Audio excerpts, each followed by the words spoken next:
and welcome to Unscrupulous, the podcast where we talk dishonest folks whose victims always live to tell the tale. Hello and welcome to my wonderful co-host, Beck Rose. Welcome to my wonderful co-host, Adam Lawler. Well, thank you so much. Ha ha ha. What? I like to. Is that how I'm starting it, really? Ha. An emotionless laugh. Here we are again. Again, I'm... Fancy finding you here. So pumped. I'm so pumped. Before we get into the story, though, little call to action to everybody. As you have probably seen from our social media, because I know you're following it, we are on every platform that hosts podcasts. You can find us. And so you should find us on your favorite one, whether it's Spotify, whether it's Apple, whether it's, I think Stitcher's a thing. I also think that Google has one. Yes. So make sure you're following us. Make sure you subscribe. And what we'd really love, if we're being real honest, is if you give us that 5-star like and you leave a little comment, maybe leaving something like your 2 favorite things about our podcast that is going to attract other people to find us. That's the hope. So make sure you find us there. I like that. Thank you. Good stuff. That's a solid plug. I'm not gonna lie. I have definitely in my own life been going up to people and peddling our podcasts. You like podcasts? What do you listen to it on? Maybe open up that app. You find it? I'll spell it. No problem. I like that you make it sound like you want to buy a sundial? Vaguely mafioso. You're like, oh, yeah. That's a nice podcast app you got there. Be ashamed if something happened to it. You know what'll help you out is if you look up Unscrupulous. I think it'll keep you safer. You gotta lose those scruples. Don't want you to sleep with the fishies. That's what I assume. I've been watching Sopranos. I got into it late, but I'm picking up some things. I can tell. I'm very intimidated, but also morbidly curious. That's what we're going for. Okay, I am so excited because you actually texted me today before we recorded and said how excited you were to tell me your story. Yes. And yeah, that piqued my interest. I am so excited to tell you this. And when I learned about it and when I read into it for my notes for this episode, it's one of those stories where every single turn I was shocked that I did not know about this case at all before I first found out about it. Ooh, interesting. Yes. So, are you ready for a tale of kidnap? Yes, I am. Okay. I love. Is it an actual kid or is it a napping of another sort? You just wait. Okay, I'm buckling in. Yeah, here we go. Click. That's the buckles. As an aside, when I watched Jurassic Park when I was very, very young, Jeff Goldblum puts on his seatbelt in the helicopter in a very particular way. And young me thought it was so cool. I did that exact move every time I put my belt on in the car for like 5 solid years. Bless. Can you explain the move at all? It's not even cool. He just clips it in and then he like runs his thumb along the inside to smooth it out. Yes. Oh my God. He's like, just the coolest. He's putting his belt on. I can understand wanting to do what Jeff Goldblum does. Oh my God, before we get into this, can I tell you that I saw Jeff Goldblum in real life? When? Where? Okay, so when I was in third year of university, this is the quickest story, I promise. My friend and I went to New York for reading week, specifically to go see as many Broadway shows as we could. Okay. So we went and saw a show that I can't remember the name of it, but it also had Alan Rickman in it and Jerry O'Connell. So that's another amazing aside. Okay. But when we were leaving that show, we were one of the first people, we were at the back, and as we're leaving, all of a sudden I hear my friend gasp, and I know that means celebrity sighting because we've been in New York for like a week now. Right. So I throw my head up. Jeff fucking Goldblum is standing in front of us, sees us, and scurries away because he didn't want to be seen. He was going to be taking over the role for Alan Rickman afterwards. And so he came to see the show. And we scared him. Oh my. It was a good day. Is beautiful. What was the show again? Sorry? I don't remember the name of it. Fair. That's not the Goldblum sighting eclipses the rest of it. It wasn't a like well-known show. Like we went to go see, like on that trip we saw Phantom and like Book of Mormon and stuff. Like so we saw a lot of well-known things, Avenue Q. But that one was the only one that we didn't know. We like literally saw it because Alan Rickman was in it. Right. And I'm sure he was incredible. He, of course, but I do remember specifically, his character is very hateable. And so every time he was on, I was like, ugh. And then I thought, oh my God, I'm like repulsed by Alan Rickman. Like, what a good actor. So good. Treasure. Thank you for the aside. So welcome. All right. Let's get into it. Jeff Goldblum, seatbelt, buckled in. That's how we got there. Back in. Bringing everyone back in to where we were. So we begin the story of what would have been at the time the largest for-ransom kidnapping in U.S. history in Cowchilla, California.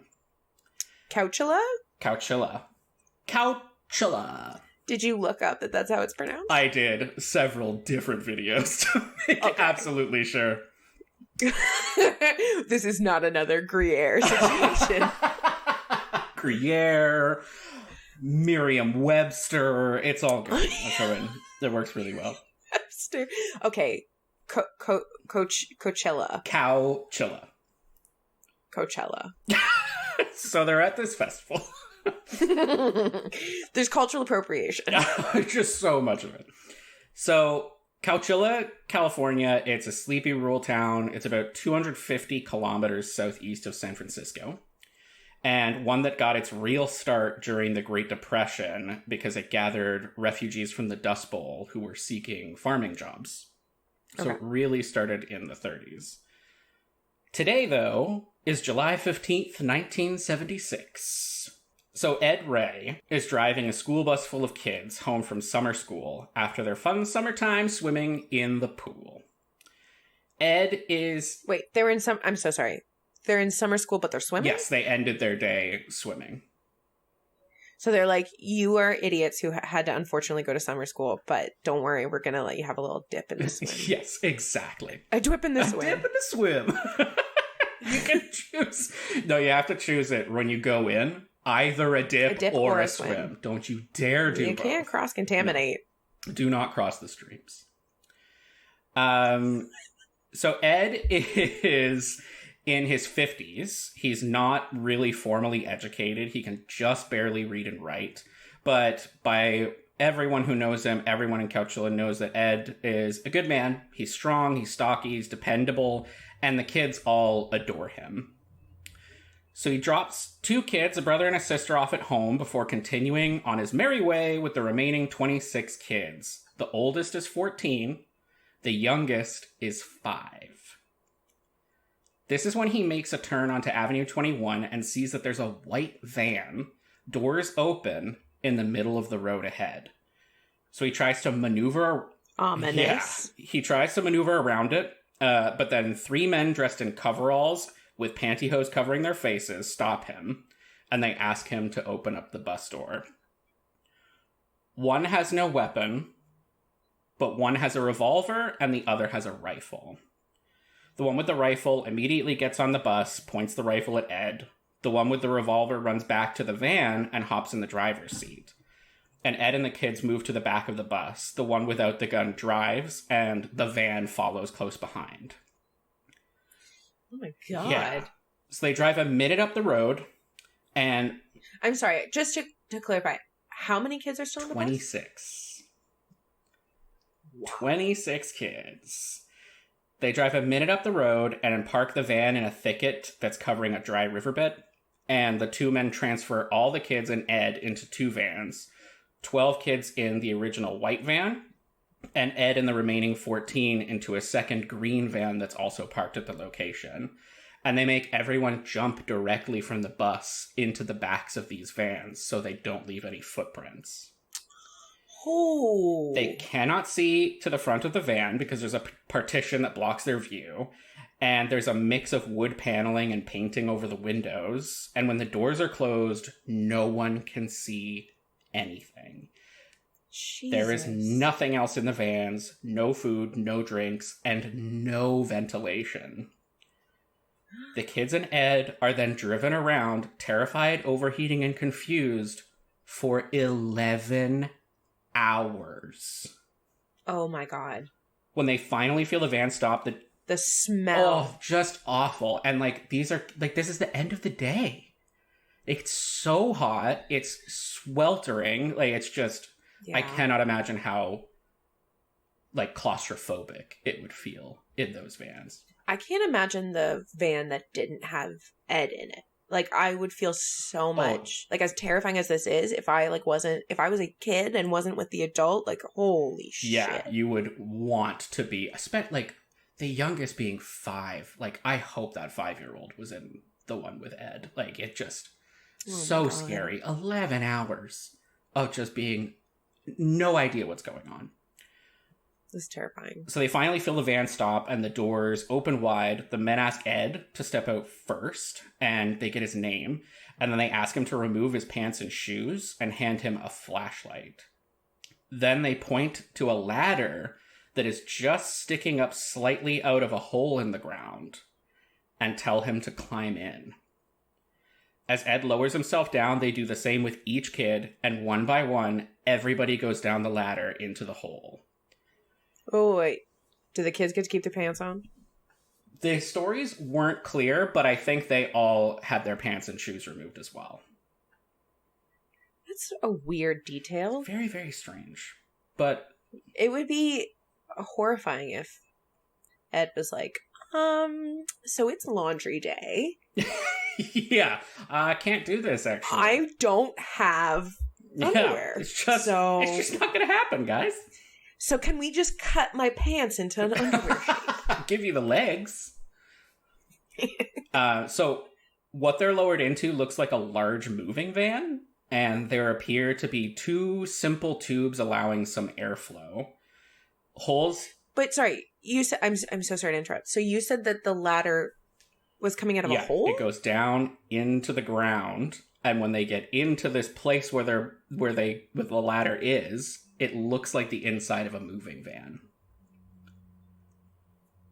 Oh my God. Yes. So there are 2 simple tubes allowing airflow. Holes have been cut into the wheel wells to act as toilets. There are 2 mattresses on the floor. There's bread, peanut butter, chips, and water jugs, which Ed immediately realizes will not last a very long time. They are buried 12 feet underground. Okay, I can't breathe. It is. Whew, it's a wild ride. Ed doesn't know this, but what he does know is that the walls and the ceiling of the cell that they are already bulging in from the weight of the dirt that it's buried under. So there's a huge dip. You can see the pictures. Oh my God. Do they explain how they got the vehicle in there? I will. It's gonna be. Okay, it's gonna be. I'm not trying to jump ahead. I'm just trying to make sure that. It's just such a wild. It's so surreal when you're experiencing it on the other side. You're like, wait, you just said they went underground and now they're in a van. It's bonkers. So as he and the kids beg and some of them are screaming, a steel plate is slid over the top of the entrance, and 2 100-pound tractor batteries are put on top of it. Yes. So by 6:30 p.m. that day, the locals in Cowchilla, the police, the state, and the entire country are shocked and bewildered that these kids are just gone without a trace.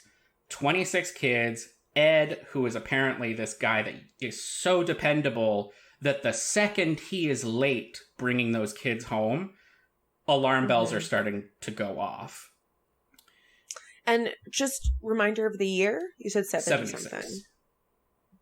So, like, you have to keep in mind that, like, not only is it no cell phones, like, it's no nothing. Like, you just go dark when you are traveling from point A to point B. You are just, like, these people trusted their kids with Ed, and then Ed didn't show up. And it was one of those things. Actually, one of the stories that I was reading into the article was saying that at some point, a reporter, because there was a point when, like, 400 reporters were in Cowchilla covering this story. And Cowchilla is such a small town that that's literally a reporter for every 10 people in the area. Like, Holy they just shit. flocked to this place. And, and the residents are super not into this, obviously. Like, these people are just showing up. They're flying in. They're not into a school bus full of missing children. It's very strange. I don't know. It's so entertaining. It's so thrilling, guys. They're so uppity. But there was... It's good There was fodder. actually a reporter that apparently, like...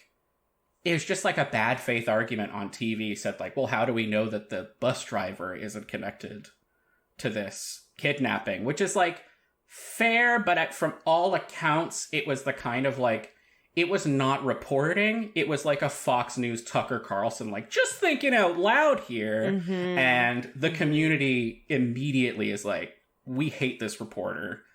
This is not who Ed is. Like, you need to shut up now. I mean, I can understand why they would ask that question. I think it would be a little reckless if they didn't at least entertain that, but it's incredible that the town knew that, because that, I think, would be really scary if you're like, well, we're going to look into this guy, and then they're totally on the wrong track. Exactly. Yeah. And it just, you're wasting resources following this thing. So there's no trace, there's no sign, there's no ransom, there's nothing to go off of. These kids and this man have just disappeared. This is where the case takes a turn from the horrifying to the infuriating as I introduce you to the 3 dipshits behind this plan. Okay. Fred Newell Woods the fourth, who's 24, and the Schoenfeld brothers, James, who's also 24, and Richard, or Rick, is 22. Okay. All 3 of them are... peak idiot ages. Yes, and all 3 of them are from wealthy families. Fred is a trust fund kid with maybe $100 million in that trust account waiting for him. But they... Is that 1970s money or today's money? Yeah. This is just, like, it's just money. Ridiculous. Like, these are all absurdly wealthy idiots. Okay. But they want more liquid cash, because the 3 of them owe their parents money from the various adventures in life and business, and they also want cooler cars. So... Well, I mean... Were they driving around just like an idiot Porsche? Oh, what a poor person thing to do. That's like the only car I could think of. Corvette, it's the one, yeah, thing? Corvette's one, but you saying that, like, it means nothing. Like, it's the same, it's vague shape of a car. It's like Plato's ideal car in my mind when people are like, I have a Ferrari, and I'm like, I also have a thing with drawing wheels. of a car. Yeah, it's like a toddler's drawing of a car. I just pictured the box. Yeah. 2 wheels, because you're seeing it from the side. It's so funny you say that, because that is fully what I was picturing, but I didn't even think to put the words together. So they decide they'll concoct a plan with Fred as the brains of the outfit. They start preparing. They decide on a larger group kidnapping because more people means they can ask for more money. They gather their supplies and then convert a moving van into their makeshift prison and bury it in a rock quarry in Livermore, which is only about 160 kilometers from Cowchilla. So they drove them around for 11 hours, specifically just to confuse them, because it's about 2.5 hours away from the town. I honestly assumed that. I assumed the 11 hours was to just be disoriented. Just like going in circles kind of thing, yeah. Well, also, I think, like, my first thought was when you were saying that, like, the windows were covered and stuff, like, I would be so motion sick. Like, you would just be so groggy and uncomfortable. That's so true. Yeah, like, you're kind of... And I would struggle to connect that kind of deeper thinking with these three guys. Like, I think that they just, like, Fred's main, like, inspiration for this plan is literally because he watched Dirty Harry when he was too young to watch Dirty Harry.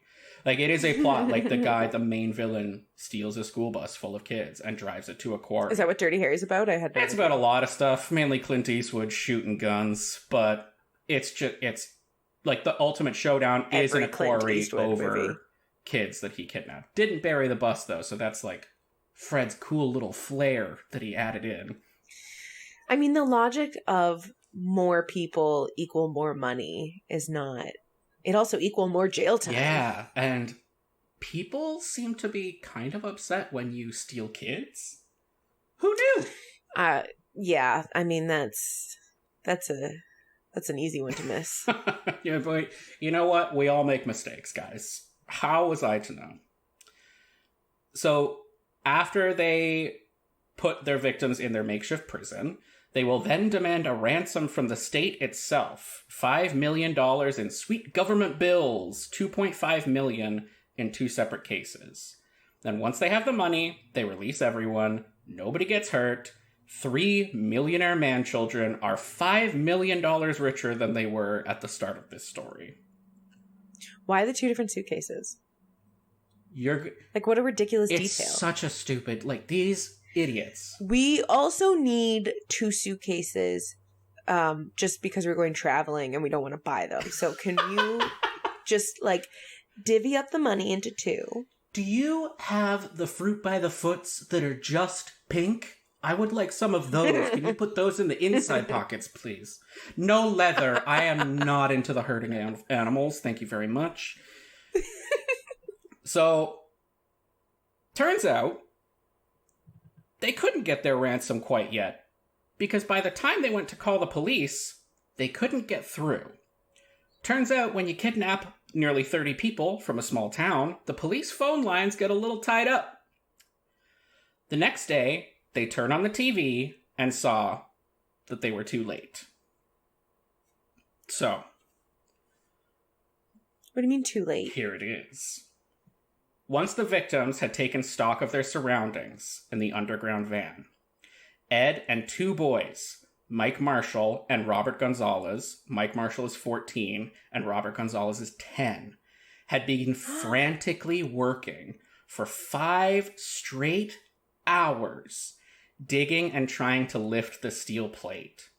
The food would not last, the van would not last, and they figured that if they had to die, they would die trying to escape. Holy cow. Eventually, after stacking mattresses and box springs and breaking the wood for wedges, Ed managed to just barely lift the plate and the batteries, and they jammed a piece of wood to hold it open. An employee at the quarry spots Ed walking in his underwear ahead of a long line of kids. Ed walks up to him and says, "We're the ones from Cowchilla." They had been buried for 16 hours. Oh my God. I love that Ed's like, you've probably heard. You're probably wondering how I got here. Record scratch. Yes. So the 3 kidnappers panic, they meet, and then part ways. Fred and James leave. Rick goes home, confesses to his daddy, gets a real expensive lawyer, and then plans how he's going to turn himself in. The moving van... Daddy, this wouldn't have happened if you just bought me the car I wanted. Give me a bigger allowance, Daddy. Daddy, this is really your fault, Daddy. I'm your firstborn son. Actually, it's Rick, so he's the secondborn. I'm your secondborn son. I never get anything I ask for. So the moving van is dug up. Police are there, the excavation crews are there. Turns out the quarry belonged to a Mr. Fred Woods III. Fred the Brains Woods the Fourth's father. The 3 friends are connected from a joyriding charge that they got earlier. And a mountain of evidence is gathered. Their terribly written ransom note draft tries to claim that there's some sort of satanic group called Beelzebub, but it's literally spelled Beelzebub. And it mentions Fred by name. Which Fred? Like the third? The fourth. The Fred kidnapper Fred. His name is in the ransom note that they drafted up. In what context? I don't... Don't look at him. This isn't Fred. He's not even... Signed, not It's definitely not Fred. They also find copious amounts of notes, including one with the word plan written on the top, and their exact step-by-step ideas. These ideas include getting a bunch of supplies, including night vision goggles, which they never got around to buying. The plan also trails off when it comes to how they will ask for the money. They literally didn't bother to finish the sentence.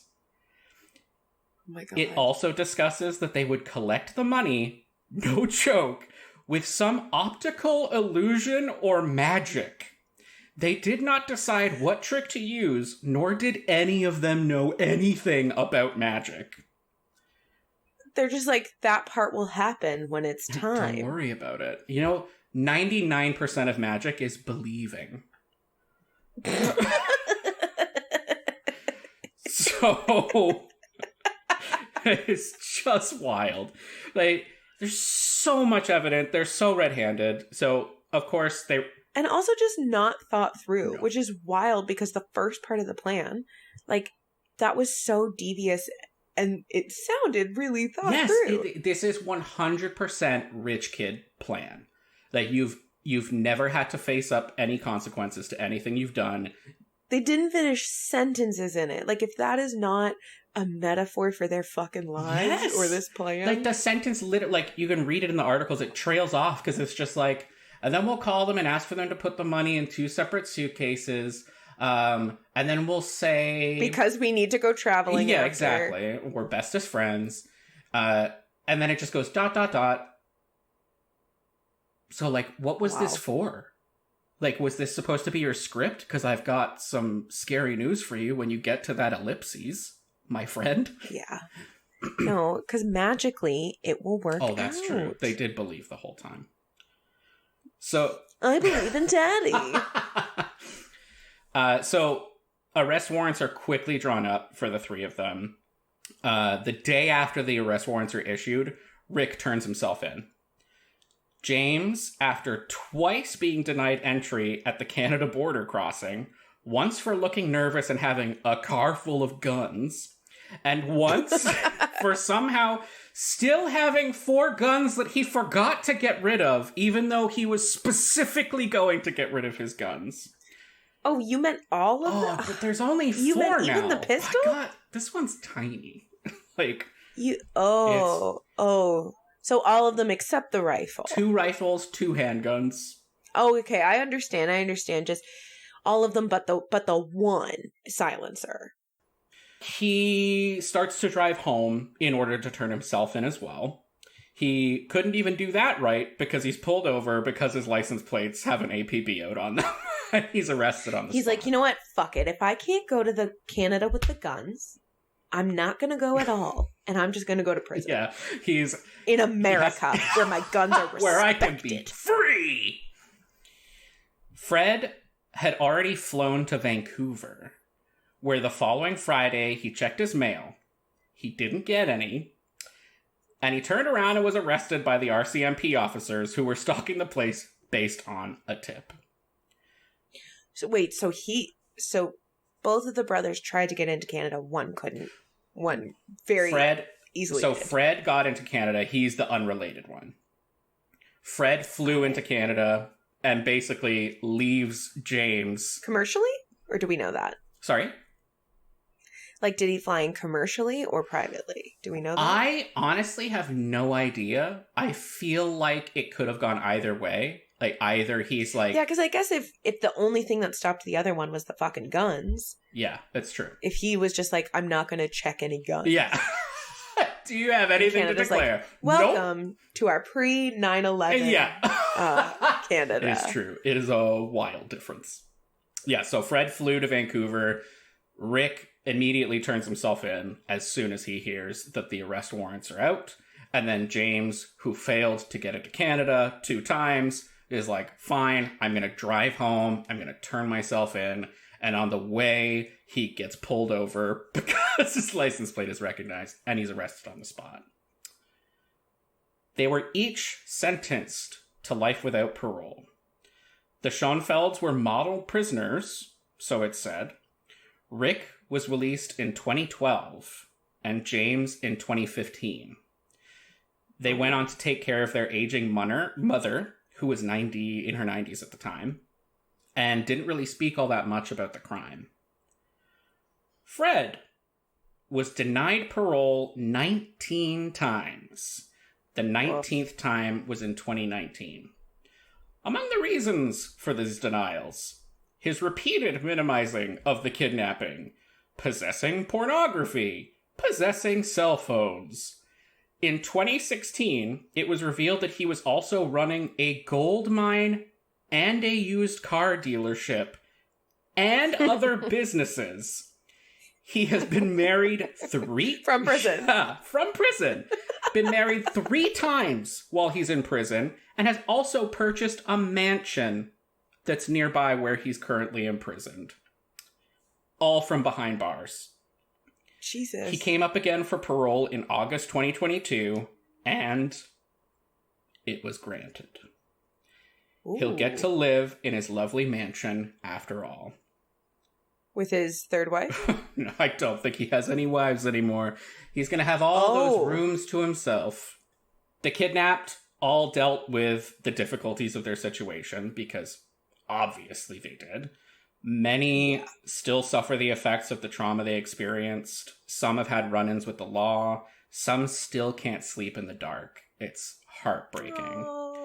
But as a dark silver lining, the event actually shaped much of how we approach kidnapping victims and informed how we help them get on with their lives. Because it was just, the scale of the event had just never happened before. The town's reluctant hero bus driver became even more reclusive after the event. He didn't want to cash in on his story for money or fame. He would always accept visits from the kids he helped, though. Oh my god, he's Boo Radley. Basically, yeah. Ed Ray died in 2012. He was 91 years old. Jeez. Every year, Cowchilla celebrates his birthday, February 26th, as Edward Ray Day. Stop. And that is the story of the Cowchilla kidnappings. Okay, that is wild. Just wild. And that's my intro to it was a few months ago when I saw the headline that this guy had just been granted parole. And I was like, I've never heard of this case. And then looking into it, I was like, how have I not heard of this case? This is bonkers. Wow. So many things stand out to me. Like that you say that it changed how we look at things, because it is such a unique case that so many people were taken. Therefore, you can see the similarities and differences in people's like trauma responses. Yeah, it's like an and instant the fact that A/B test. Weirdly enough, that like you can see all of the spectrum kind of thing. Yeah, and that theoretically, as traumatic as this is like a like quote unquote best case scenario kind, like kidnapping, where everyone's rescued and no one has died, but like holy shit. Can you imagine the kids that had got off the bus already? I know, the two, like the survivor's guilt. Yeah, and just knowing that like you were 5 minutes away from being right there with them. It just happened to be that they parked the van further up the road. It's like, that's so scary. And the fact that they chose to do a school bus. Yeah, and like, again, it worked in with like they thought that with kids, the government would be more willing to just instantly pay the money, which I guess does make sense. But then the what they put them in, like they didn't think about the fact that clearly these are living things that like they need ventilation, that the fact that they could have killed that many children and they didn't even think about it. Just like, because it just wasn't even on their mind at all. No.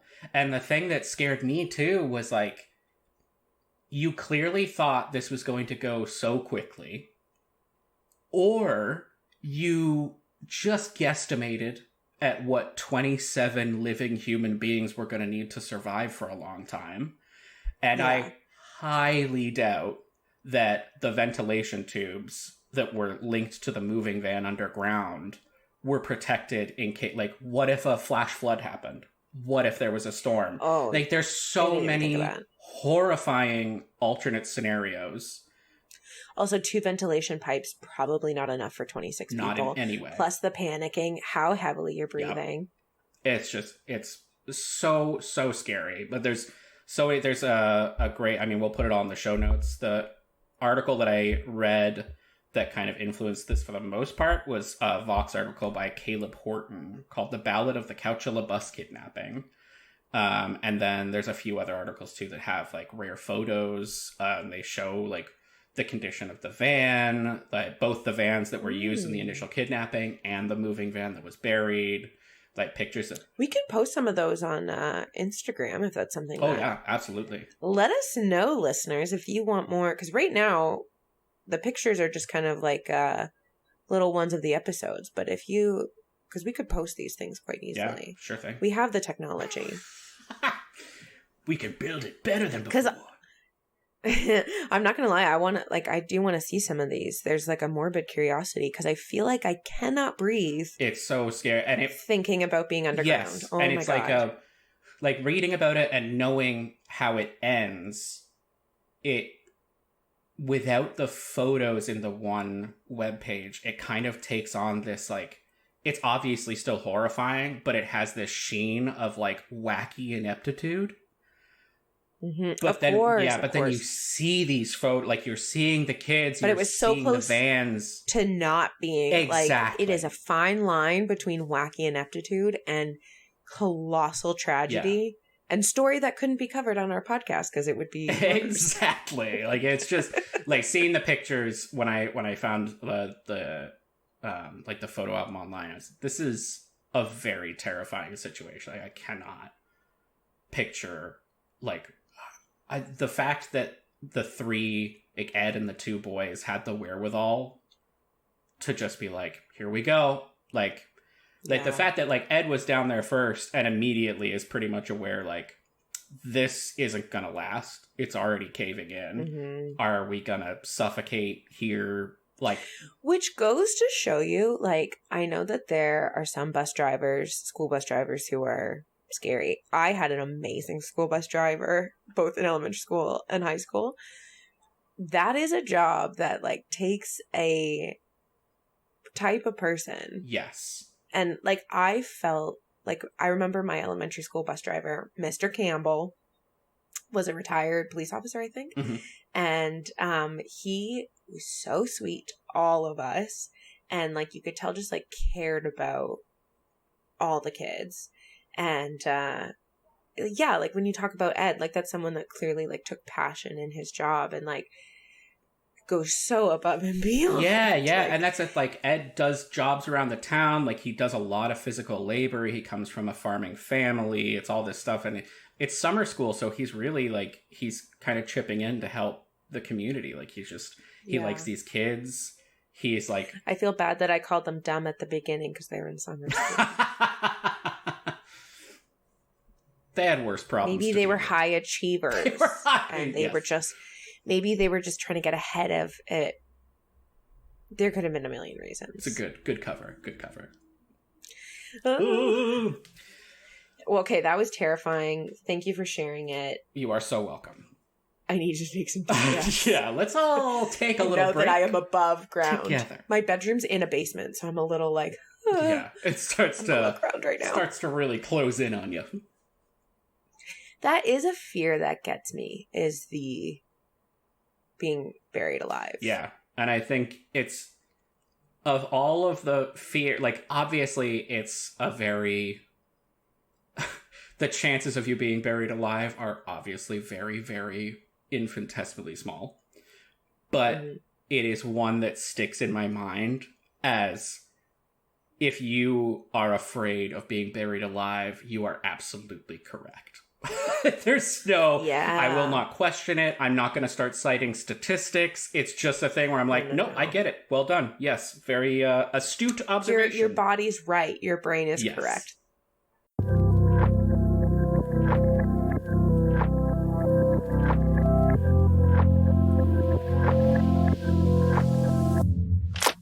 All right.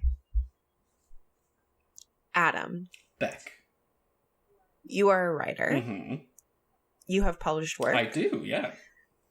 I want you to imagine that you get an email one day from someone saying that they work for a big company. Okay. Maybe they're an employee at Netflix. All right. Like big is what I'm trying to get to. They say, Adam Lawler, we have seen your work. We are so incredibly interested in developing something with you. You think, I don't know if this seems legit. You let it percolate in both your mind and your inbox. Mm-hmm. You don't answer. Mm-hmm. And then, so you leave it. And a couple days later, you get a phone call. Hi, Adam. This is Erin Gersh. I'm an assistant for Wendy Murdoch. She'd love to speak to you. Do you have a moment right now? What do you do? Oh God. I mean, you gotta say yes. It's just a phone call. You gotta say yes to a Wendy Murdoch call. Wendy comes up on the phone. Hi, Adam. We loved your book of poetry. So bright, so bright, so bright. Ooh. It was an incredible follow-up to all of everything all at once. As an aside, these are Adam's real titles of the books that he has written, so you should look into that. So the point is they're referencing your work to a point that this is legit. Like, you can't help but come to that conclusion. Yeah, it feels very real. Yeah. They say, we would love to fly you out to our production studios in Indonesia in a couple days. Are you available? They mention the money. It is numbers you never knew could be said in relation to you. It is high. Real money. And you're someone, you've been a freelancer before, you know the game. Like, sometimes, some months you make a lot of money. Some months you make some to no money. Yes. So nothing's really like, yeah, this sounds legit. You say, okay, you hang up on the phone. What did you just agree to? You Google Wendy Murdoch, you realize, okay, yes, she is a real person. Okay, that's good. She is an entrepreneur and the former wife of Rupert Murdoch. Red flag. Thank you. Red flag. He is the piece of shit who started Fox News, owns publications like The Sun. Just a great guy. But the point is, it's someone that, like, you know, and Wendy Murdoch is a known entrepreneur. Mm-hmm. Like, yes. So this is like a very Googleable person. Right.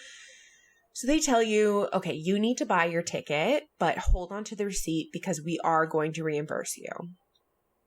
You're doing this trip super quick. You don't have time to get a proper visa, but they have it set up where you can buy like a 1-day permit when you get there.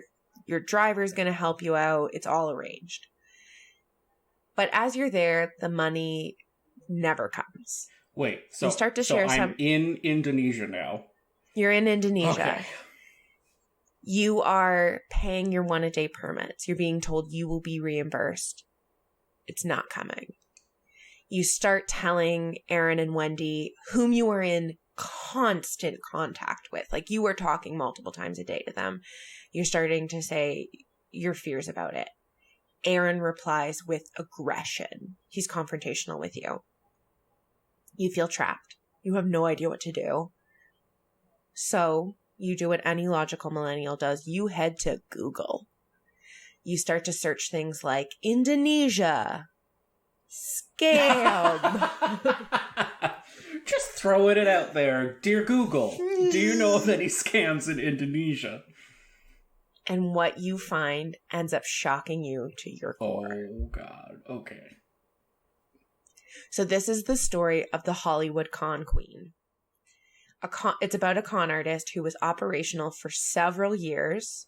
We don't know for sure, but at least going back as far as 2015. Okay. And they swindled hundreds of people from all over the world out of over $2 million. Whoa. So there is a lot of various sources about this person. And especially, like, I'm saying there's hundreds of victims. So there are tons of ways, basically, that I could have come at this story. Mm-hmm.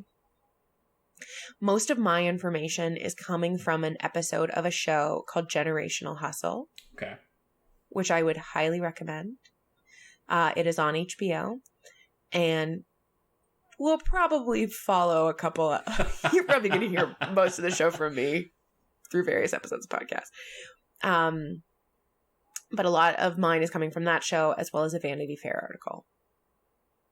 I just want to pause because I can't remember if it's Generational Hustle or Generation Hustle. Okay. The show is actually called Generation Hustle. Okay. Not Generational Hustle. Fair.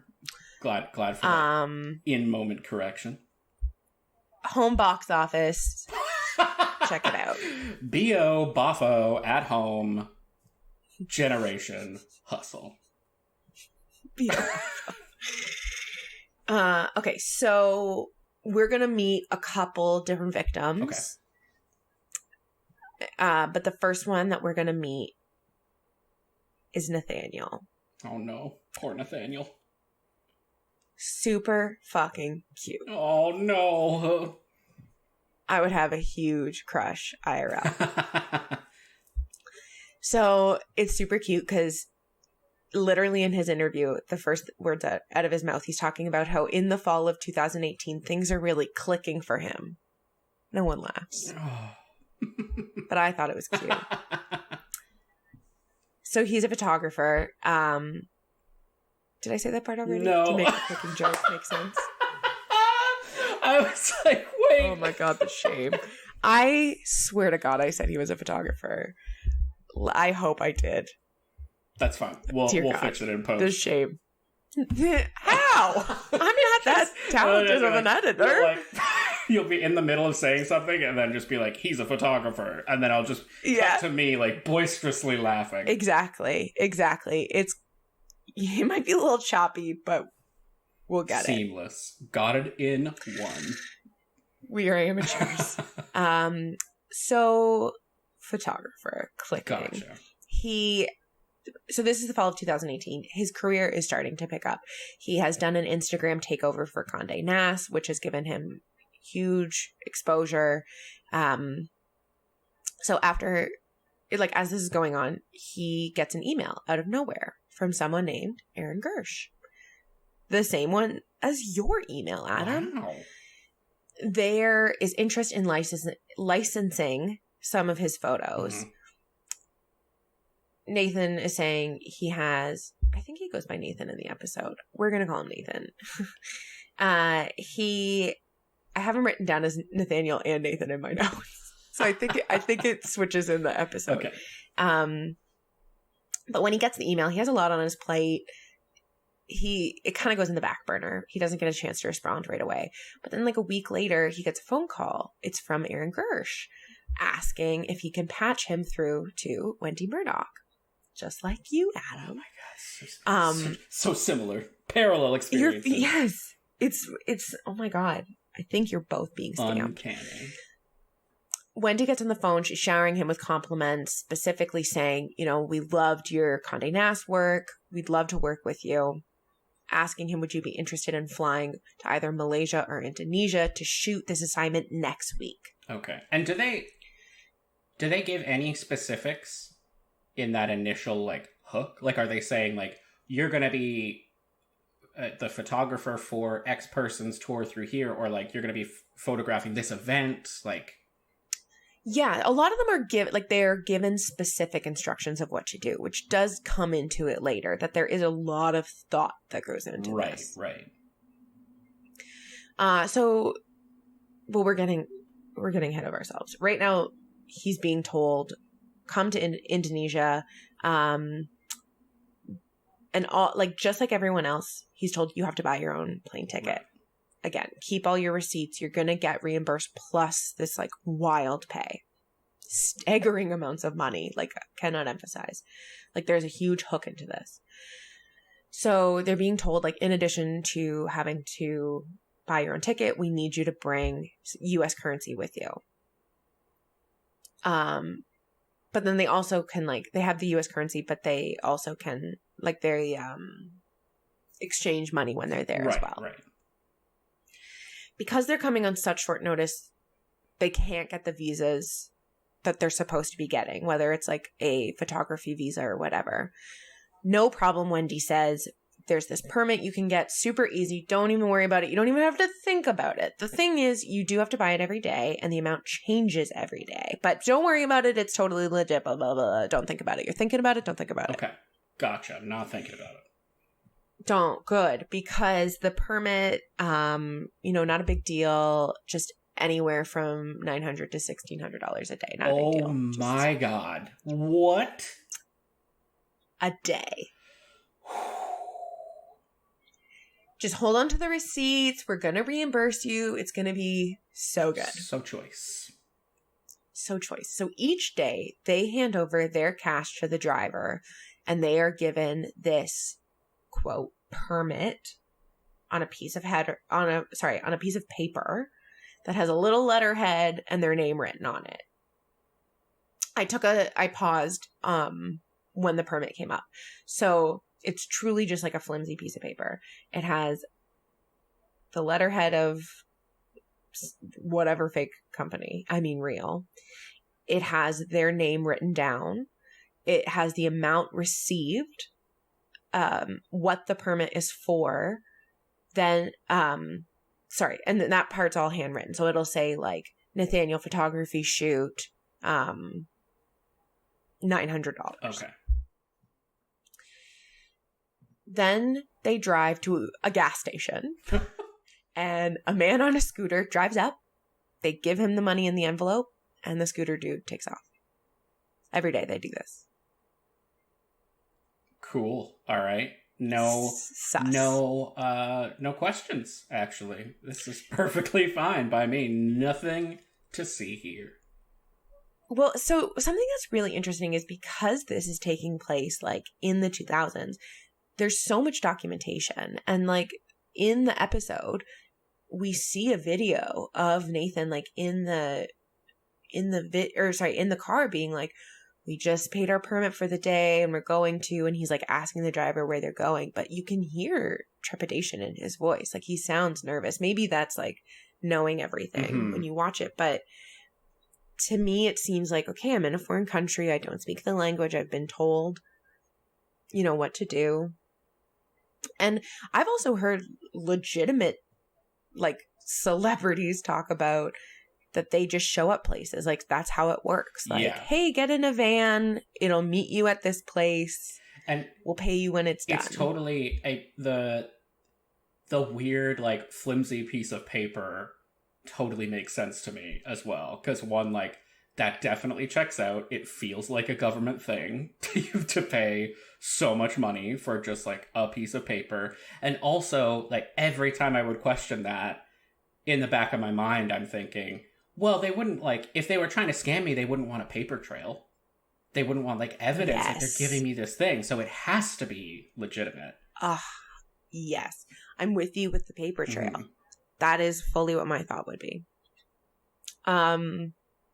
So this keeps going on. They have him paying the permits. There's no money going into his bank account. Just excuse after excuse when he brings it up. He is taking such large sums of cash out of his bank so often that they just shut his card down. Oh.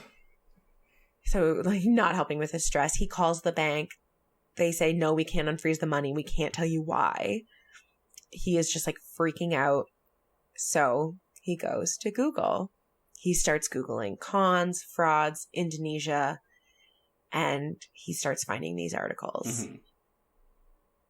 So we're going to pause on Hot Photographer for just a quick second. Okay. And we're going to meet someone else. So the next victim we're going to meet is named Gregory. He is a huge part of the Vanity Fair article and the episode. Okay. But I just want to emphasize, like, today I was doing a bit more Googling before we started recording, and I found other articles that talked about, like, makeup artists and stuff. Like, it talked about people whose careers aren't necessarily even mentioned in this episode. Like, so many people were affected by this. This was, like, so like such a wide swath of people. Yes. And essentially, are they, I mean, the word, like, vulnerable is not really attached to these, but, like, the vulnerable positions in, like, Hollywood kind of thing. Like, you're going for people who are, like, they don't have name recognition, they're exactly, 100% young creatives. Freelancing, but it's like you all, said. Like, it's just, it's yes. things that, like, these steps will already make sense to these people because the legitimate companies have done this exact thing before. Yes. And, like, they are nicknamed Hollywood Con Queen because it is, like, not necessarily, like, you know, the Condé Nast thing, like, that's not necessarily Hollywood, but it is people who are working somewhat within the creative industry. Right. Where, yeah, they can get roped into this. They're trying to get their career in it and their footing in it. And they are hearing from people who are Googleable. Mm-hmm. So, anyways, Gregory. He's a self-proclaimed unproduced screenwriter. Gregory, you sound like the little 15-second intro to, like, the season of The Bachelorette that you're on. Amazing. So he and his buddy Dave want to write a Chinese and American submarine battle film. Okay. You know that old trope. It's a dime a dozen. I'm almost sick of those movies. There's the Marvel Cinematic Universe and then the American Chinese submarine universe. I'm very, very tired of it. It's so overblown. And below that, don't worry, darling. No, I'm not sick of that drama. Okay, so anyways, so they're wanting to write this film, and while Gregory is, like, looking around for possible producers, he stumbles upon this website for the China Film Group. 1 week later, he gets an email from the vice president of development, who is named Hui Lang. Okay. They're expressing interest. They're requesting a face-to-face. Super exciting. At first, it's batted around. Maybe the meeting will be held in Hong Kong. But then it's like, no. Let's meet at our production office in Jakarta, Indonesia. Which, if you couldn't tell, is where we're going to be spending a lot of time in this story. Okay, gotcha. But we're eventually going to get to Hong Kong and meet the producers for this wonderful film, obviously. Yeah. Okay, perfect. Yeah, Adam. I'm still strapped in. Perfect, buddy. So they are taken to this beautiful hotel. Gregory describes it as ritzy. They're taken to the offices, and they're expecting that they're going to meet a whole panel of people to discuss their screenplay.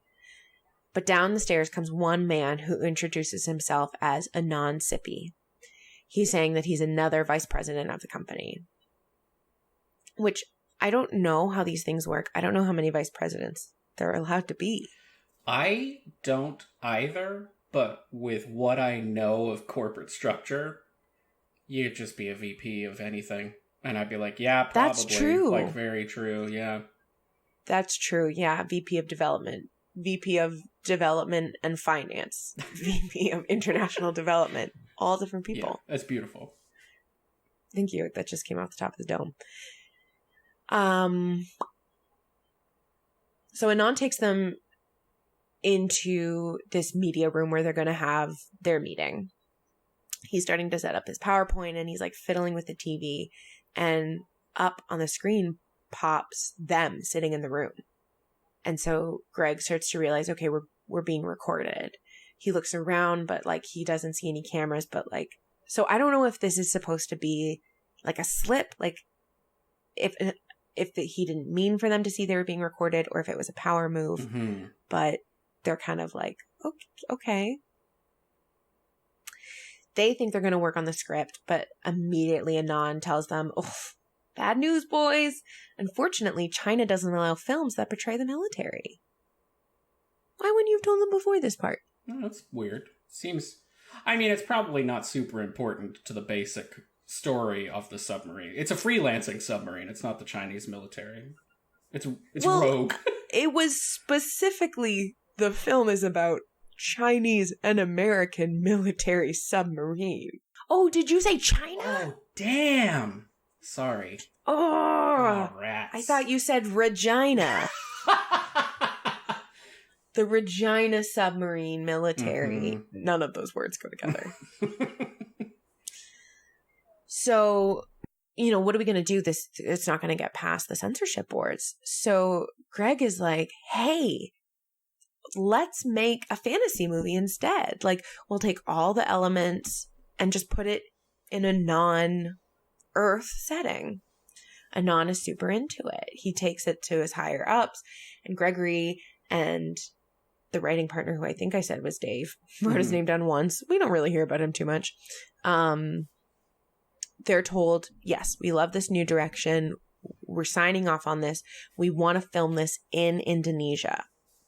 So what we want you to do is tour around the country, check out potential locations, spend time in like soaking up the culture, spend money on phony permits, learn about the local mythology and culture. I butchered that joke. I thought it was funny when I wrote it, but then I stumbled over it. No, it was worth it. It was great. It kept just like building, and then it like scaled back, and then it jumped up again. And then it fumbled. It was a full fumble. I'm really tripping over my words today. This is what happens when I have a 4-hour nap in the middle of the day. I am on another planet. So through all of this, everyone talks about how they have consistent contact. Gregory is talking about how like he is talking to Hui Lang and Anon a lot. Hui Lang is like specifically over the phone. Anon he's meeting in person. They're putting this story together that had started out originally as their military story. Then it morphed into this sci-fi thing, and now it's turning into this fantasy movie. And Gregory really emphasizes how helpful the notes he's receiving is to the plot of the story and like building this world. As time goes on, Hui Lang, and like the other executives, they're aware that Gregory's parents are footing a lot of the bill. Like they really believe in their son's vision. They help send him and Dave to Indonesia. They are helping every time they need, these permits, and they're traveling around. It's Gregory's parents who are helping financially. Mama and Papa Greg.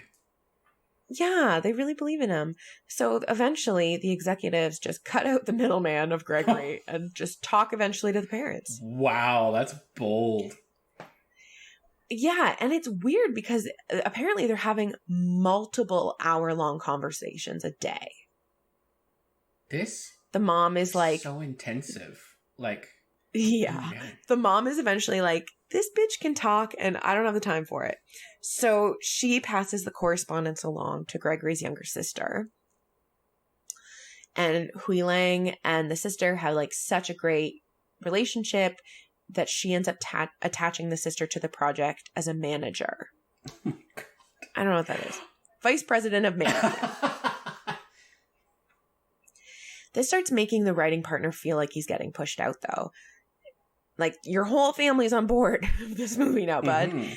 And it's really creating animosity between the two of them, which is probably why we're hearing this only from Gregory's perspective and not the two of theirs. So they finish the project. They're told that it passes censorship boards and that the movie's going to be made. And the two of them are so obviously excited.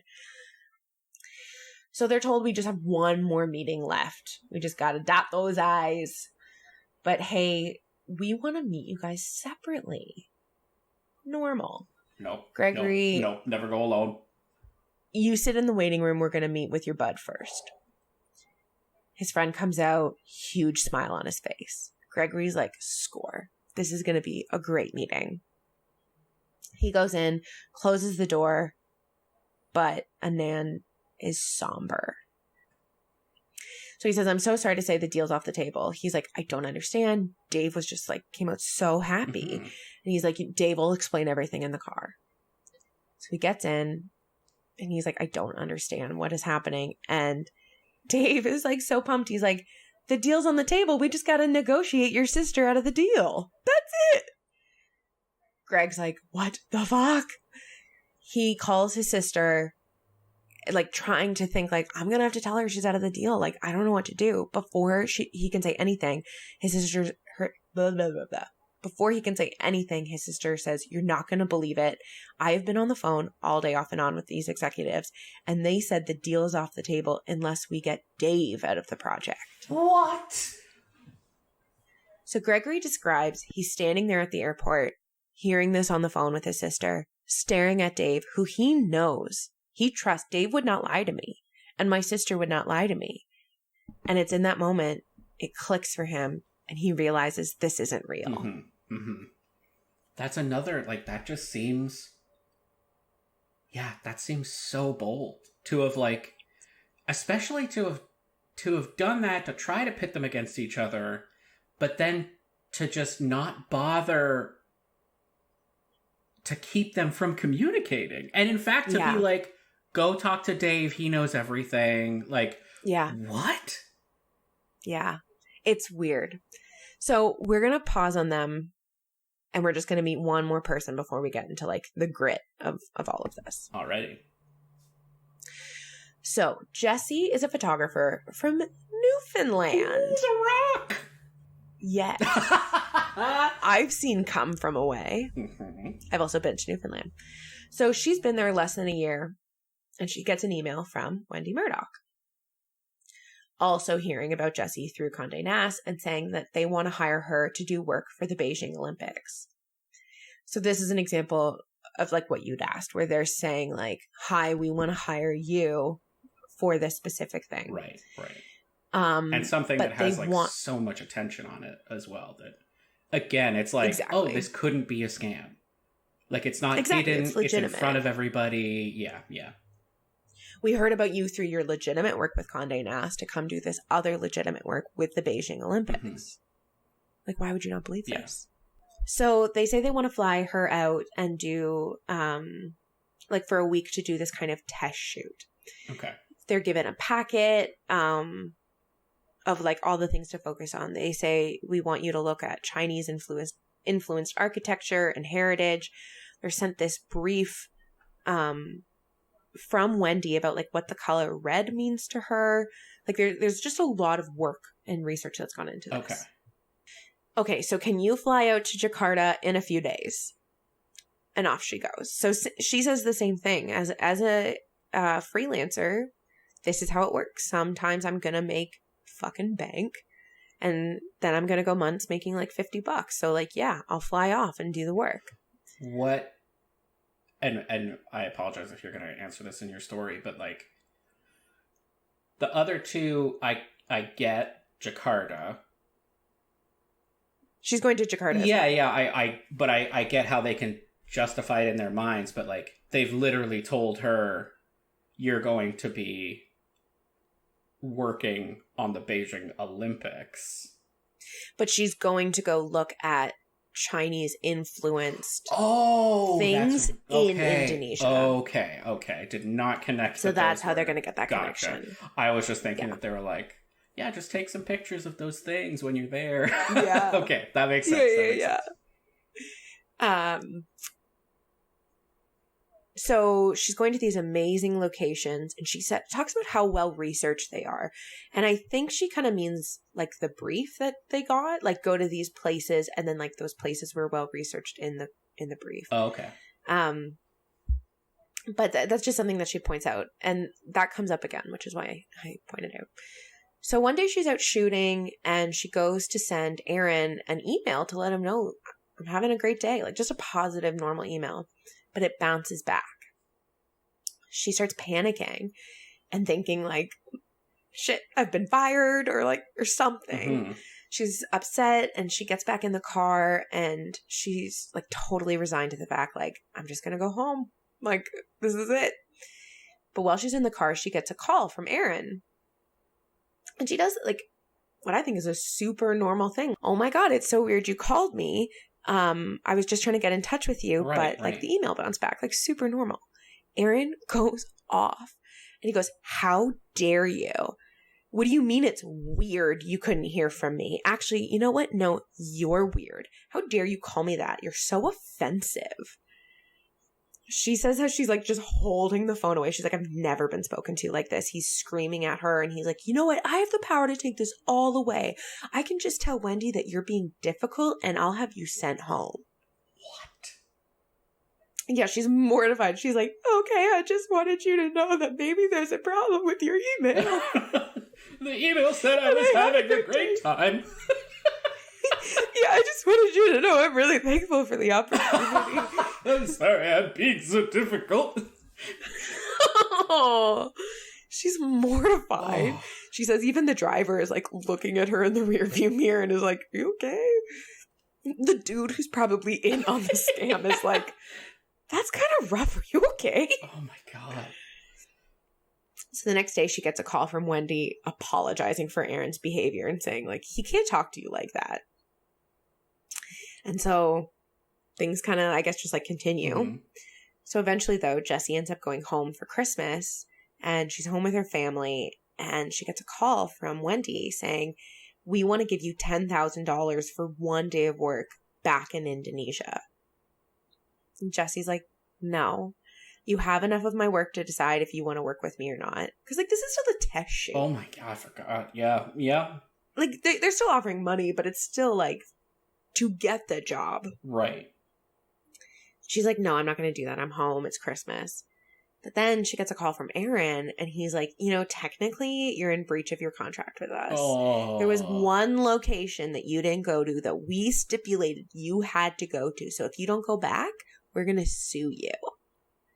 Oh, and by the way, we know that your boyfriend is a writer in Newfoundland and we will drag his name through the mud. And you know how you get jobs on film sets taking photos? We will make sure you never get a job on a film set again. So they went hard. Yeah. And not only that, they're now saying, we are aware of these other aspects of your life. You know, your loved ones, we know what they do and we can ruin their lives too. That's terrifying. So she goes back. Yeah.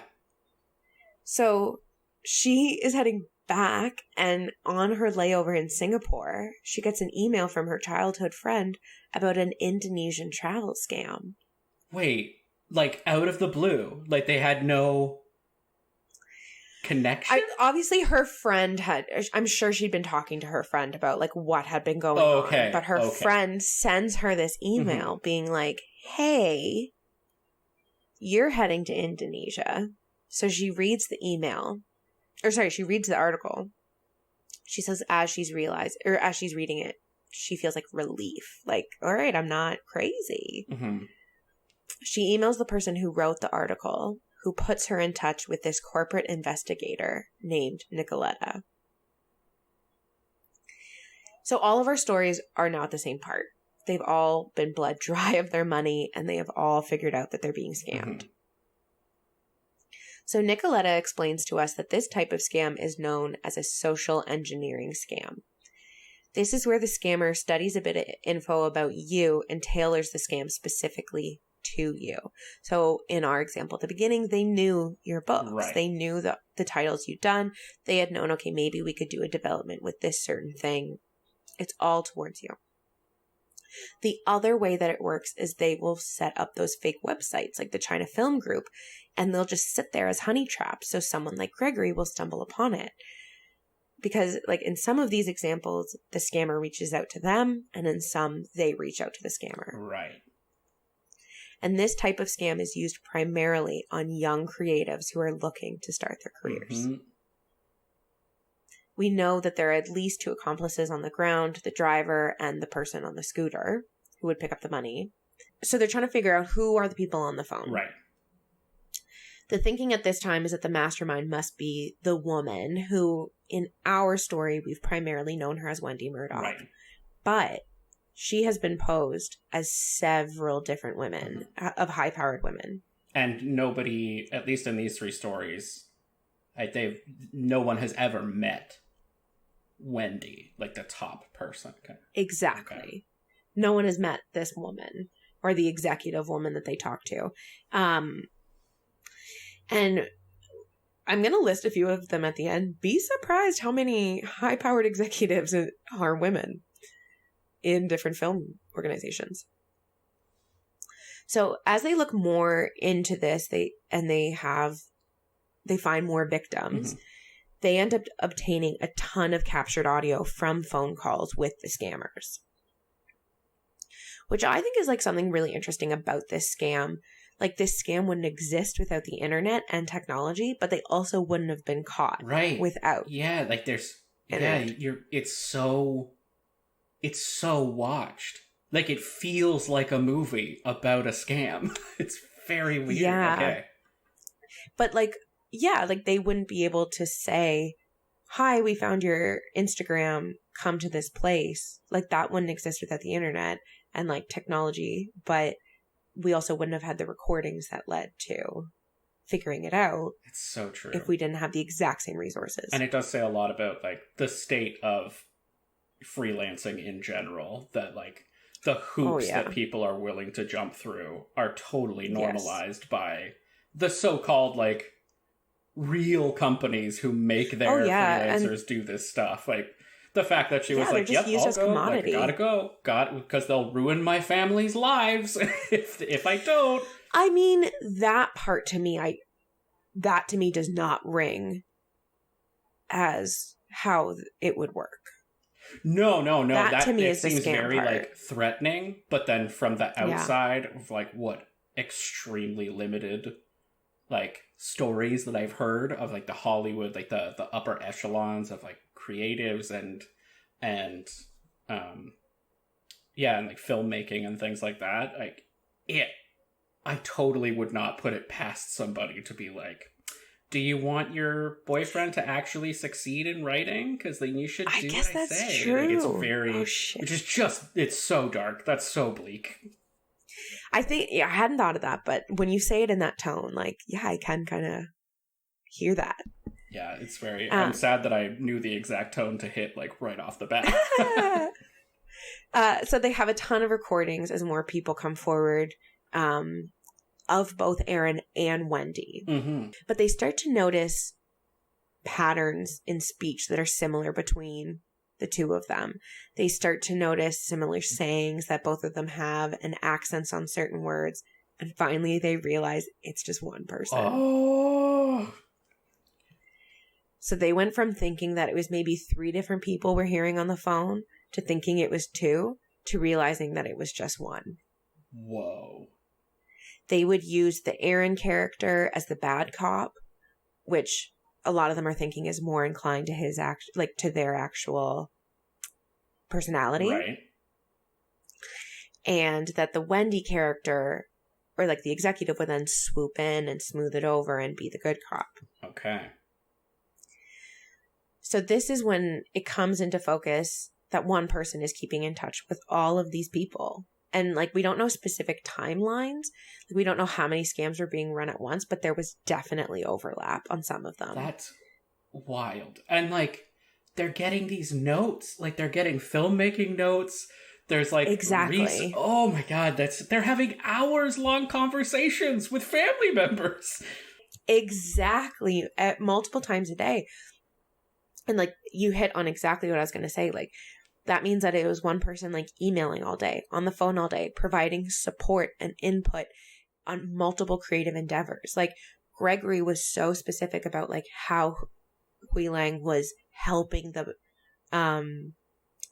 evolvement of the story and adding enrichment to it. Jessie talks about how feedback was helpful in fitting to her work and like pushed things. Like, everyone is just like blown away by the ability of this person, but that they've chosen to use it like for bad.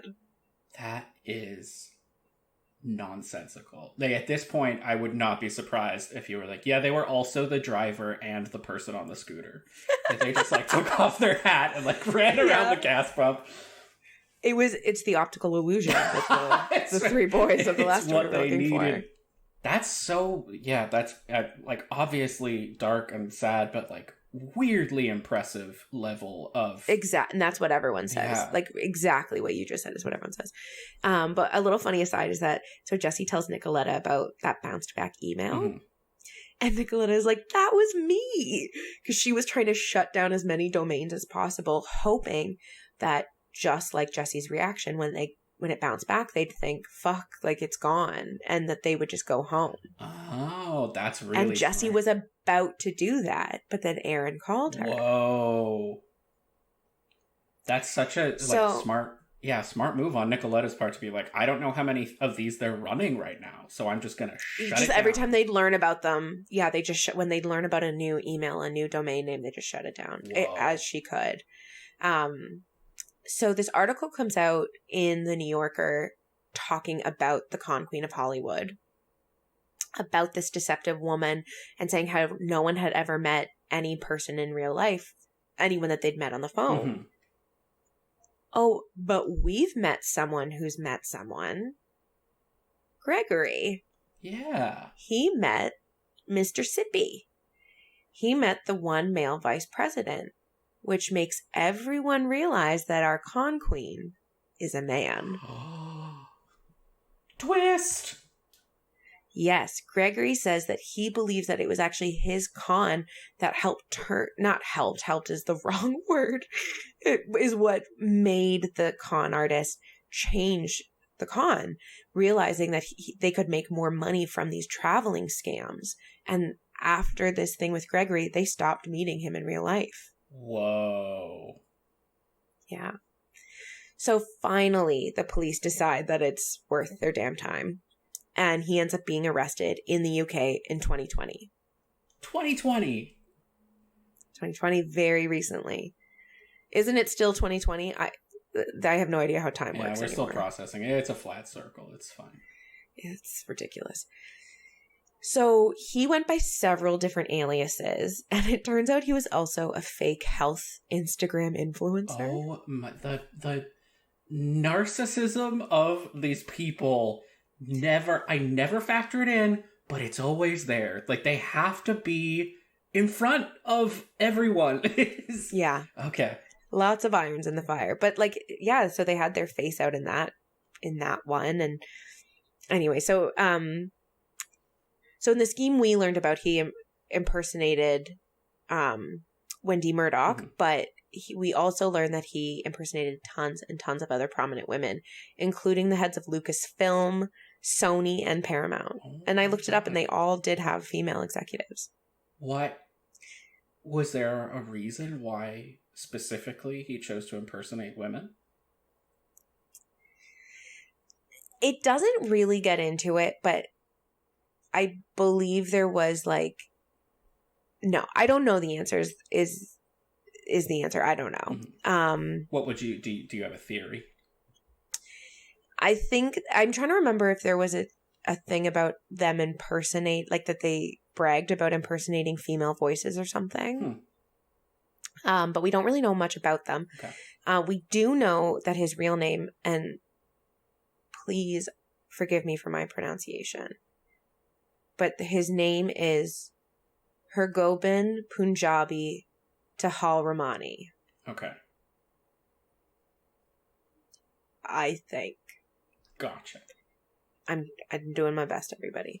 So something I just want to talk about really quickly that I didn't get into when I was telling everyone's story was that when Nathaniel, our photographer at the beginning, was Googling, he found that a lot of people had been coerced into doing sexual things that were then used as blackmail. Oh my God.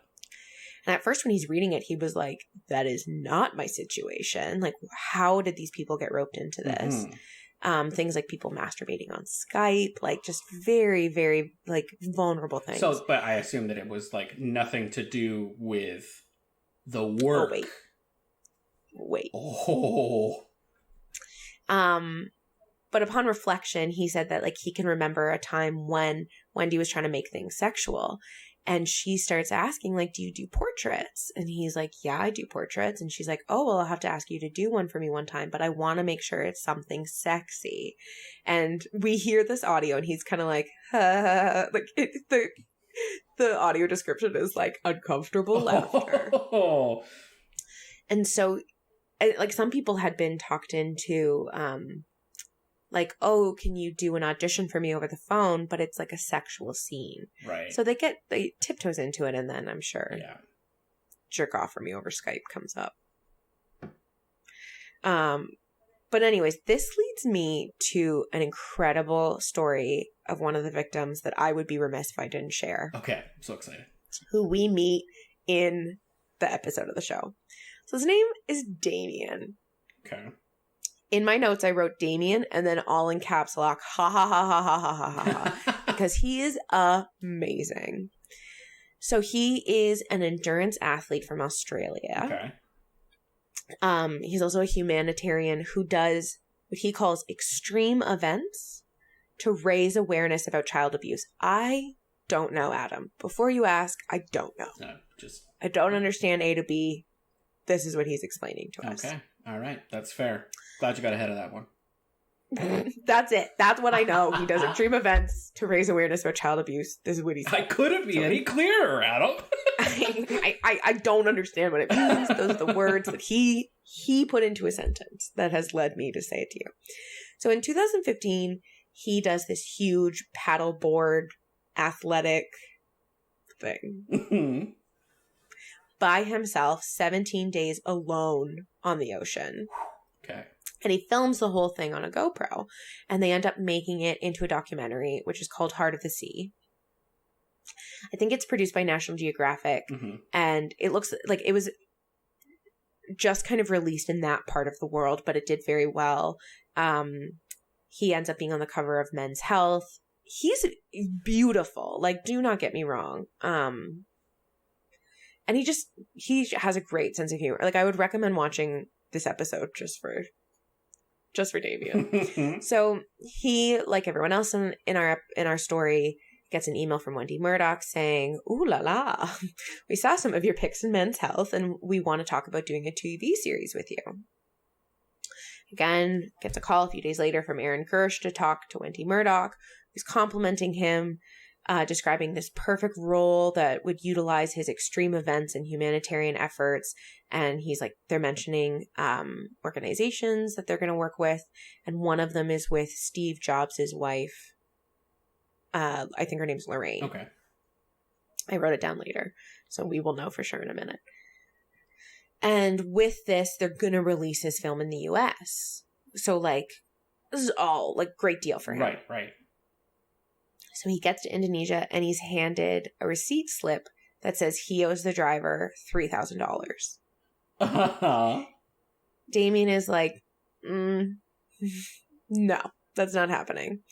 No one has mentioned money before. No. So this part's a little cloudy. Aaron gives Damien a call. I don't know if, like, the driver, like, was telling Aaron, like, hey, he's upset or what, but it says that Aaron calls Damien. And Damien is saying, like, where did this $3,000 come from? Mm-hmm. And Aaron is like, it's for the ground crew. So again, I paused on this receipt. It used one word or another for the word chauffeur, like 4 different times. Did not once use the word grounds crew. So Aaron is saying, it's for the grounds crew. We're going to reimburse you the money. And Damien is like, what is it you even want me to do today? And Aaron says, the driver's going to take you to this location. And Damien's like, yeah, send me the locale. And so he looks it out on his phone. It is 5.5 hours in the middle of nowhere. There's nothing around. And Damien is like, fuck this. I'm not going to the middle of nowhere for several hours away from my things with a man I do not know in a foreign country. Thank you so much. And pay you $3,000 for that privilege. Yeah. So he gives $1,000 to the driver. And he takes pictures of all of it too. Like, he takes there's a picture of him smiling with the driver. They blurred out the driver's face. There's a picture of him holding the $1,000. Like, he's documenting everything. Mm-hmm. And this is what's interesting to me too, when they say they focus on, like, young creatives, because Damien is, I would say, I don't know how old he is, but he's definitely older than the other ones. Like, he is an adult, whereas they are, like, young adults, like, kind of still children. Right. And this is why I think it doesn't work on older people as well. Yeah. And I'm saying older, not in a, like, derogatory, like, literally just, like, out of your 20s. No. And it totally makes sense because you're now going after a person who has produced a film. Like, he's already done, like, he's gone through the motions. He already has an idea. Yeah, and he knows what to ask. Yeah, exactly. He's saying, tell me what I'm doing today. Mm-hmm. Tell me, like, are there people available? Like, what, tell me exactly what's going on. So anyways, he gives this driver $1,000. He goes back to the hotel and he's like, you know what? I am going to make my $1,000 back in hotel buffet lobster tails. So he's fine. So he gets a call from Wendy saying that Steve Jobs' wife, Lorraine, I was right, is on the phone and wants to talk to him. So they're talking a bit, and she says, I must tell you, your accent is really sexy to me. He's Australian. Mm-hmm. He's like, okay, thank you. And she goes, will you say my name? And he's like, Lorraine. She's like, just keep saying it. And he's like, Lorraine. And like, he just keeps saying her name. And finally, on the other end of the phone, he hears someone climax. What? He imitates it. He's like, I just hear this. And he does this, like, noise. It's so funny. And he says, like, later that night, he's sitting there and he's like, what the hell just happened? What? Oh, my. Okay. All right. Yeah. So the next day, but sorry, before I go on though, but that is an example of how they got, I don't know if he said more or not. Like if he's just telling us he said Lorraine, but you know, they get blackmail from people. They get them in sexual situations. Mm-hmm. Look how easily. So the next day they try to send him out into the middle of nowhere again. And Damien's like, guys, like, I don't forget yesterday. I remember. And he's like, is there even any film crew out there? And he's told no. And Damien says, hi, hello, I know that this is a scam and you are scamming me. And for what? Like, you got $1,000 out of me. Like, what does this do for you? But they're doubling down on the other end and being like, we really want to work with you. And finally he's like, okay. And they're like, okay, we have a car on the way. And he's like, okay, sure. I'll be out there. Hangs up his phone, packs up his stuff, gets in his own cab, goes to the airport and goes surfing in Bali for a week. Beautiful. Good for you, Damien. Yeah, we love Damien. So in the end, the investigation of Nicoletta and everything leads to this Vanity Fair article that ends up naming Tahil Rahmani and like posting a photo of him. 1 week later is his arrest in 2020. The Con Queen was indicted by the U.S. for conspiracy, wire fraud, and identity theft. Okay. Yeah. About the arrest, Nicoletta in part says, 3 years ago, we started investigating a scam that only became more complex with every layer uncovered. 2 years ago, we identified our subject and began building a meticulous case against one individual. Now we have reached one incredible outcome, the first step towards justice for the victims. Whoa. Go Nicoletta. And then actually it's so funny because the entire episode, Damien calls her Nicolette. Oh, come on, Damien.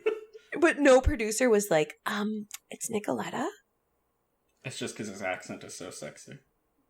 Lorraine. That's my Australian accent of him saying Lorraine. Lorraine. I just, I don't want to believe that he said anything else. He was just like, Lorraine. That's what he says. Lorraine. He says that I just went, Lorraine. Lorraine. Lorraine. And then he heard, oh! That was his like imitation of female climax. Beautiful. Spot on. So, trust no one. Trust no one. that was a journey. And like, Yeah. it feels, and I like connecting back to what you said before of like, this scam is only possible in the current age of like the internet and tech and social media, and like the exposure and the connection you can get to so many different people and their work. But like, it still feels impossible that it was like a ringleader, like one person who like, it's just, that's bonkers. I think the scale is something that really sets this apart, that it was hundreds of people, how involved that they were, that each person, like Jesse even describes kind of being annoyed by how in contact Aaron Gersh was. Like, they're just constantly calling and being like, how's it going? Do you need anything? And I'm wondering if that's in part to quell any suspicions. Yeah. Again, like, why would you check in with me? Why would you? And to make them annoyed kind of thing, so that they stop contact, or they ask them like, stop, like, you need to calm down, you need to like back off or whatever. Well, I don't think they would say that. I think that they would just do it. I think like, especially the younger ones, like they don't, a lot of them sound like they don't really know how to speak up for themselves, or at least when they got pushed around to a certain point, maybe didn't feel confident in their boundaries or something. But yeah, there's definitely something about the naivete of it. But I just think what's so impressive is like, they were working on screenplays. They were like commenting on photography. They were like, there's just so much. Plus they knew so much about these women, and then the people's lives. Like Damien talks about how they were bringing stuff up about himself that he'd forgotten happened to him. Whoa. That's so surreal. Like, that's, oh man, there's so many, like so much work to avoid like legitimate work. Yeah. And then as a part of that like scam work, multiple people are saying like, no, they were actually quite insightful with their notes on my screenplay. They were quite good at like the research, the photography aspects. Like, they knew what they were talking about. It's like, oh my God, you are so skilled. Clearly, you have so much talent. Exactly. And one thing that I didn't write down, but I just read today in one of the other articles, was that 2, I think, makeup artists had come into contact with each other, and they realized that they had been given like similar itineraries. I think, if not the exact thing, but just a couple days apart, so they would miss each other, but that they would be given things like, okay, you're going to come meet us, but they would put them in like heavy traffic. So that way, like, they knew like, okay, Jakarta at this time is like gridlock. So they would say, let's have our appointment at this time across town. So that way the appointment would have to be canceled, but it would be like, oh, like because of traffic. Right. And then again, it's like the legitimate, because you're there, like you're seeing the traffic, you're experiencing it. But a huge part of it, and people pointed out, like, this has to go beyond the money, because they're not really getting that much from people. Like, they're getting the amounts for the permits each day, but people are paying for their own things a lot of the time. Right.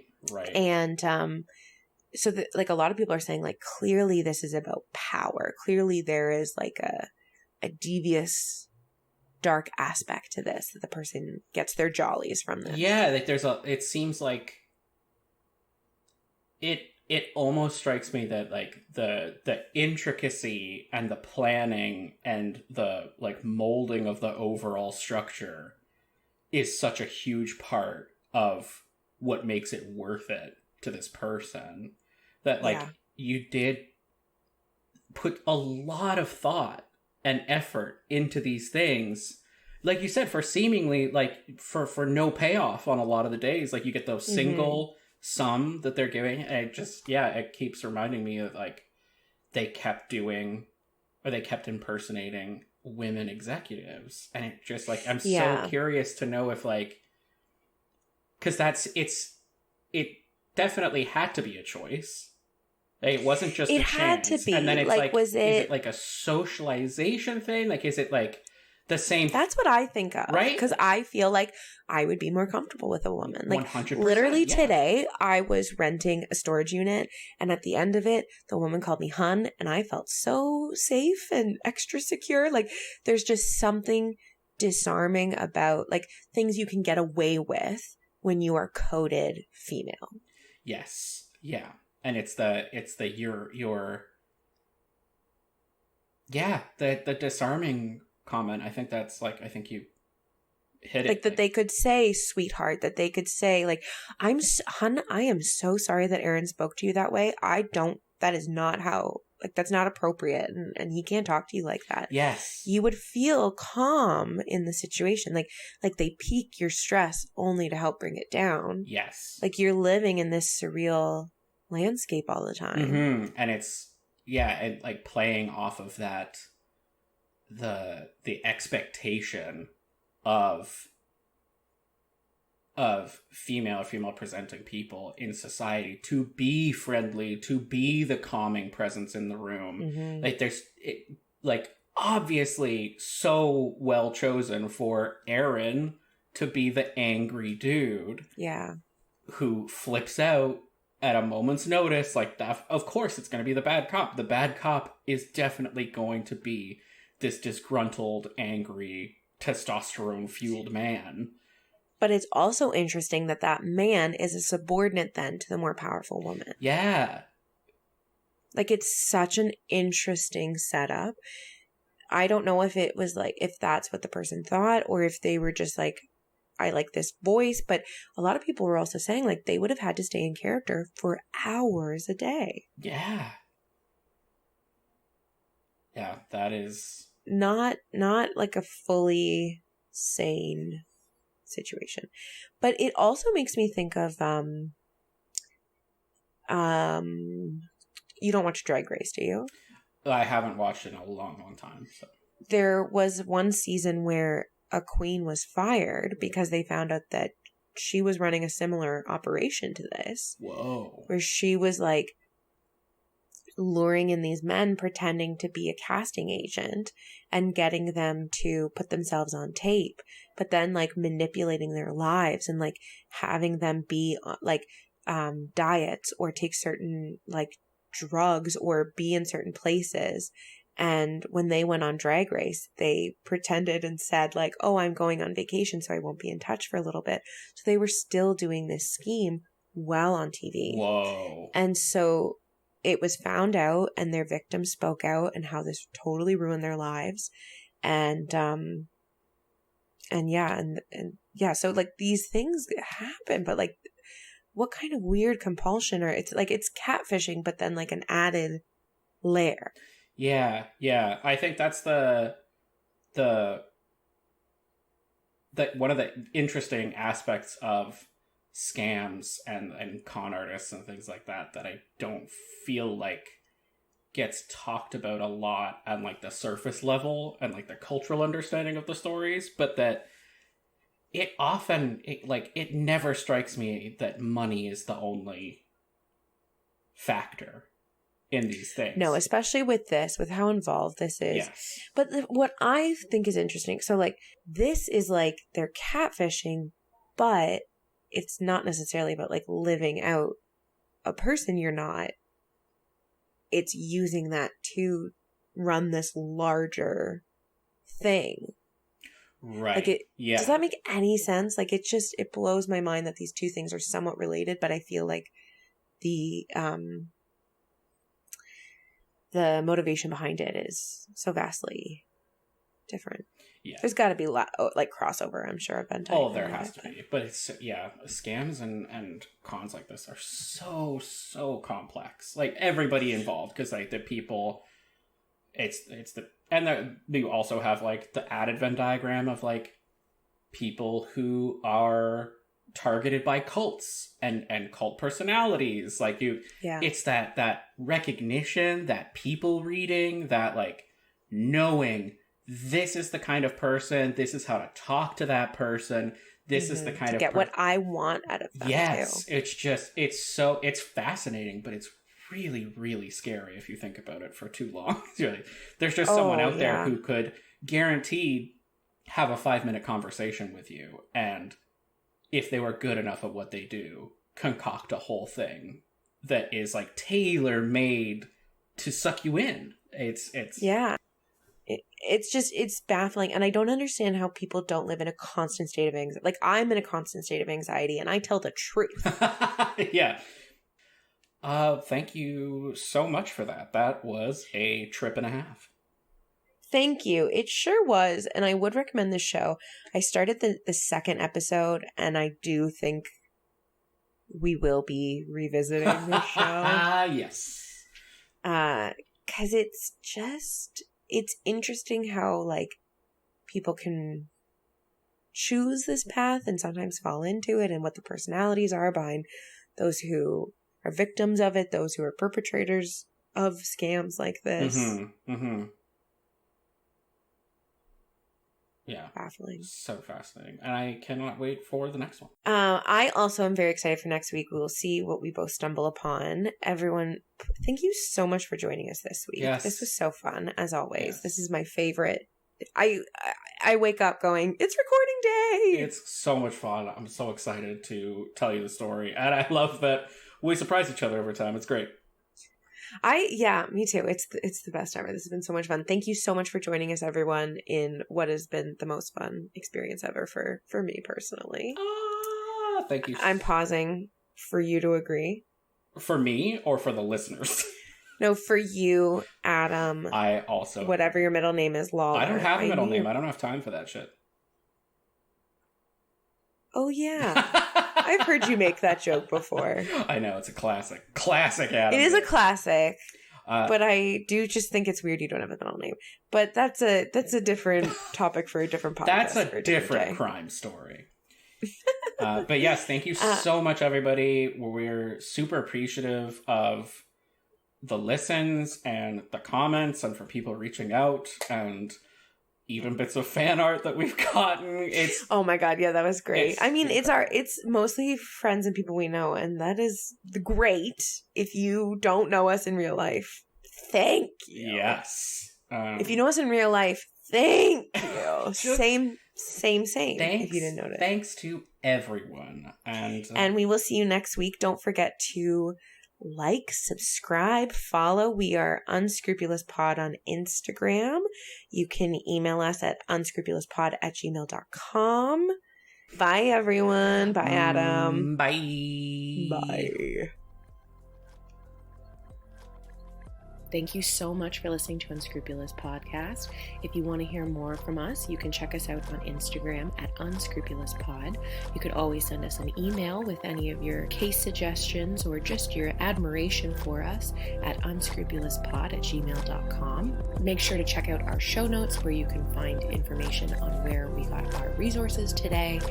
And we will check you out next time.